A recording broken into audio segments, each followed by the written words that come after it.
Welcome. My name is Silpa Kaza, and I'm an urban specialist at the World Bank.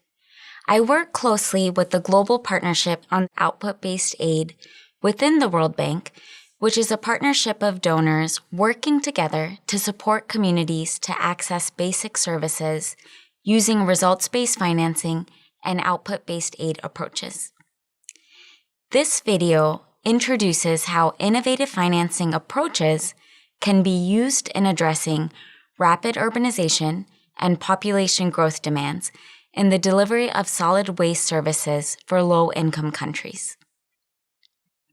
I will also introduce use of output-based aid in improving user fee collection for low-income countries and explain how this innovative financing approach can deliver verified results. Results-based financing is an effective tool to improve solid waste management, but is not a panacea for the sector. For the purpose of this video, we will focus on improving user fee collection and waste services to address the fundamental problem of financial sustainability that developing countries often face. Some challenges, such as lack of planning and strategies, lack of institutional capacity, and weak legal and regulatory frameworks that contribute to poor performance of the solid waste management sector, cannot be directly addressed by results-based financing, which works more effectively when applied with other instruments such as infrastructure investment, policy reform, and technical assistance.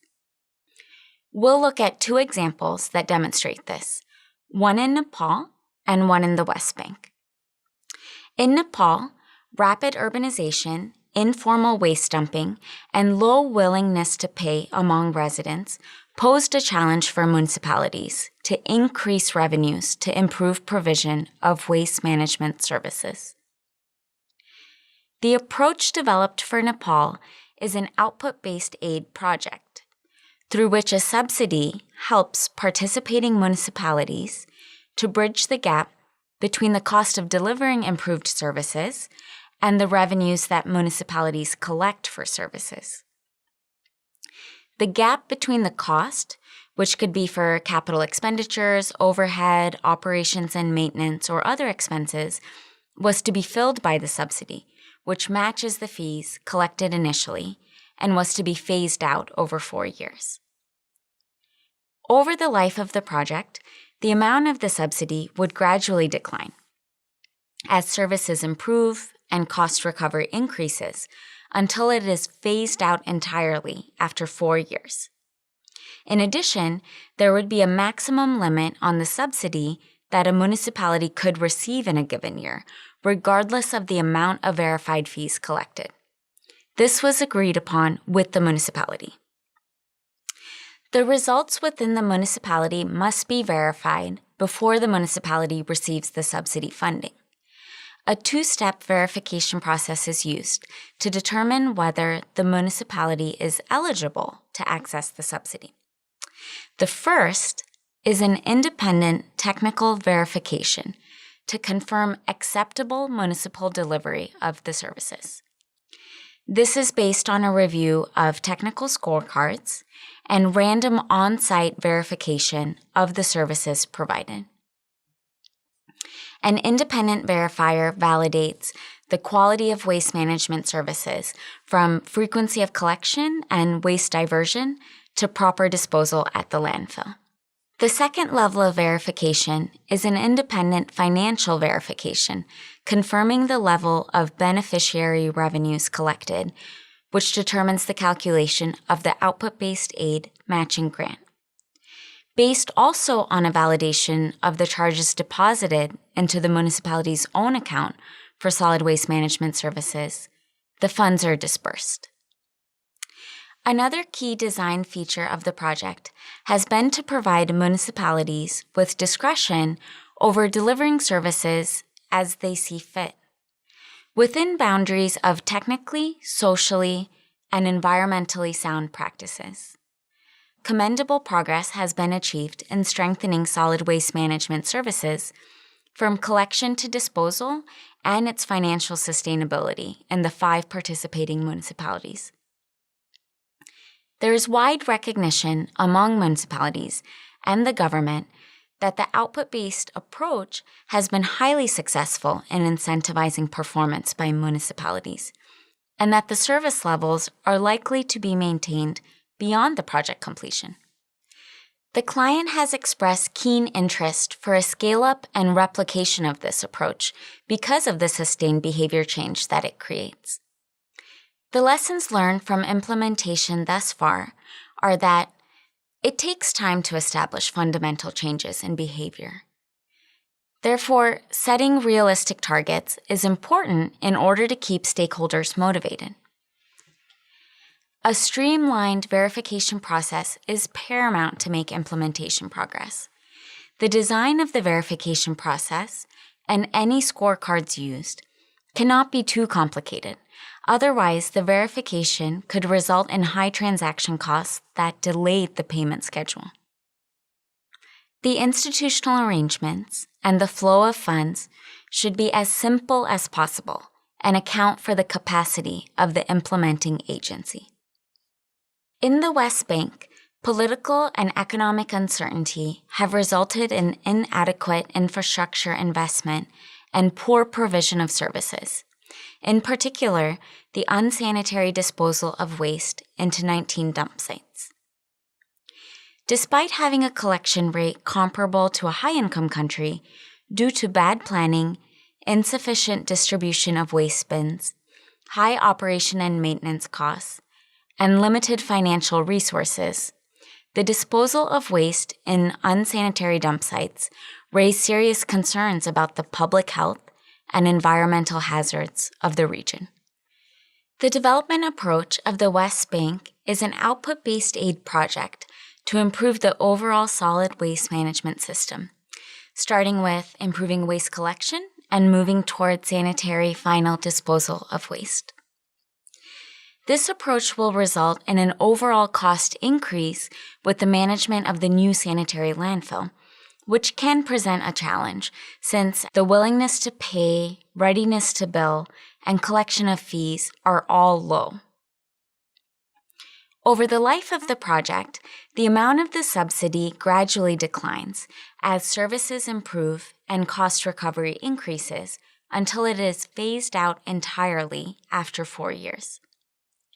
This allows service providers to focus resources towards service improvements along other points of the solid waste management chain, such as primary collection. The participating municipalities go through 2 categories of outputs verification, and these results determine whether they receive the subsidy or not. First, access to improved services must be verified. This confirms the level of cleanliness in communal areas, the total waste managed, and the management of information systems. These are measured using a cleanliness index, a visual inspection, the amount of waste collected and diverted, and the waste deposited at other dump sites. The second verification is to ensure improved financial sustainability. Since this is a function of the cost of services provided and revenues generated to cover the expenses, it is measured by the number of registered users who receive bills and the portion of the amount billed that is collected.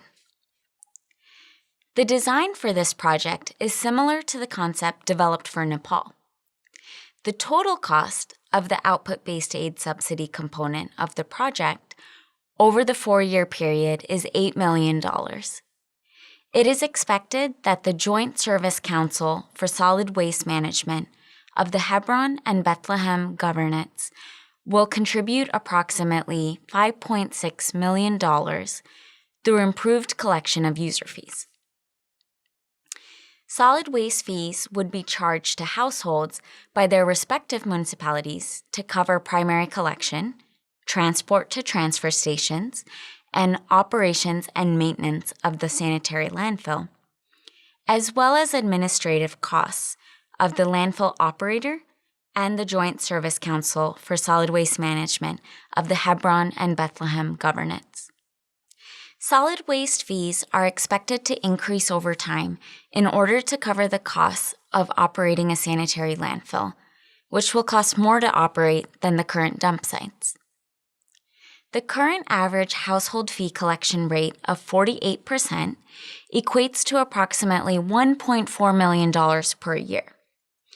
It is expected that by year 4, the collection efficiency will reach 80% based on the experience in Jenin, a neighboring governorate, with improvements to payment mechanisms and enforcement procedures. As the subsidy is funded by the International Finance Corporation through the Global Partnership for Output-Based Aid, the funds must flow directly to the private party. The grant funds are directly paid to the landfill operator to cover a portion of the final disposal bill on behalf of the councils. This represents a payment guarantee to the international private investors, thus defraying risk and encouraging investment. The lessons learned from implementation thus far are that improving solid waste management services does not always require more staff, vehicles or equipment, or bigger landfill space. Output-based aid subsidies in the solid waste management sector are better targeted at municipalities or at a community level rather than individual households. Output-based aid can be an effective tool to attract the private sector and support public-private partnerships, particularly in fragile situations. Supplementing financial subsidies with educational outreach provides greater impact with regards to behavior change for solid waste management projects. Simplicity, flexibility, and effectiveness must be balanced in project design. Results-based financing plays an important role in meeting the world's development challenges. Output-based aid is a form of results-based financing that can provide service providers the incentives to extend inclusive municipal solid waste services to poor and marginalized beneficiaries that would otherwise not be reached. Output-based aid can be effectively designed into a municipal solid waste investment program only after considering multiple variables, such as the need for the subsidy, which needs to be assessed on the basis of the demand, the costs, the institutional arrangements, and the social benefits. For more information, please refer to these websites.